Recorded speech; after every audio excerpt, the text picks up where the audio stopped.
ଶିକ୍ଷା ଶିଶୁର ଜନ୍ମଗତ ଅଧିକାର। ତେବେ ଜାଣିବା ଶିକ୍ଷା ଅଧିକାରର 10 ସୂତ୍ର କ'ଣ? 6ରୁ 14 ବର୍ଷ ବୟସର ସମସ୍ତ ଶିଶୁ ମାଗଣାରେ ପ୍ରଥମରୁ ଅଷ୍ଟମ ଶ୍ରେଣୀ ପର୍ଯ୍ୟନ୍ତ ପାଖ ବିଦ୍ୟାଳୟରେ ନାମ ଲେଖାଇବେ। କୌଣସି ଶିଶୁଙ୍କ ଜନ୍ମ ପ୍ରମାଣପତ୍ର ବା ବଦଳି ପ୍ରମାଣପତ୍ର ଅଭାବରେ କିମ୍ବା ବିଳମ୍ବରେ ପ୍ରବେଶ ଜନିତ କାରଣରୁ ବିଦ୍ୟାଳୟରେ ସେମାନଙ୍କୁ ନାମ ଲେଖାରୁ ବଞ୍ଚିତ କରାଯାଇପାରିବ ନାହିଁ। ବିଦ୍ୟାଳୟ ବାହାରେ ଥିବା ଶିଶୁମାନଙ୍କୁ ସେମାନଙ୍କର ବୟସ ଅନୁସାରେ ଉପଯୁକ୍ତ ଶ୍ରେଣୀରେ ଲେଖାଯିବ।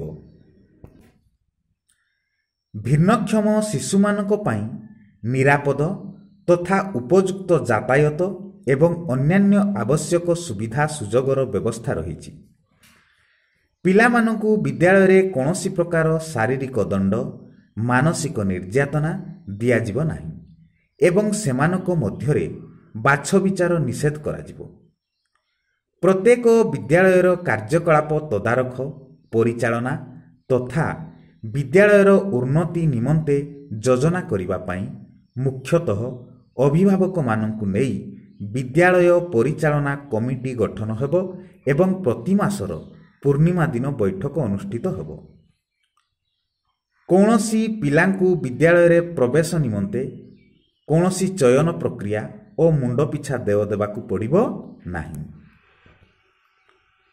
ବେସରକାରୀ ବିଦ୍ୟାଳୟମାନଙ୍କରେ ପ୍ରଥମ ଶ୍ରେଣୀ ବା ତା'ଠାରୁ ତଳ ଶ୍ରେଣୀରେ ସେହି ଶ୍ରେଣୀ କ୍ଷମତାର ସର୍ବନିମ୍ନ 25% ସ୍ଥାନ ଆର୍ଥିକ ଓ ସାମାଜିକ ଅନଗ୍ରସର ଶ୍ରେଣୀର ପିଲାମାନଙ୍କ ପାଇଁ ସଂରକ୍ଷିତ ରହିବ।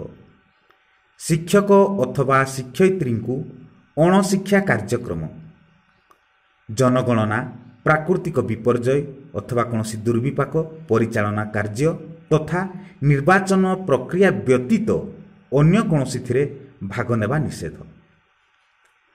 ଶିକ୍ଷା ଅଧିକାର ଉଲ୍ଲଂଘନ ସଂକ୍ରାନ୍ତୀୟ ଅଭିଯୋଗ ସ୍ଥାନୀୟ କର୍ତ୍ତୃପକ୍ଷ ଶିଶୁ ଅଧିକାର ସୁରକ୍ଷା ଆୟୋଗଙ୍କୁ ଆମେ ଜଣାଇପାରିବା, ଯେଉଁଥିପାଇଁ ସରକାର ଷ୍ଟୁଡେଣ୍ଟ ହେଲ୍ପଲାଇନ୍ 180034566722 ମାଧ୍ୟମରେ ଜଣାଇପାରିବେ।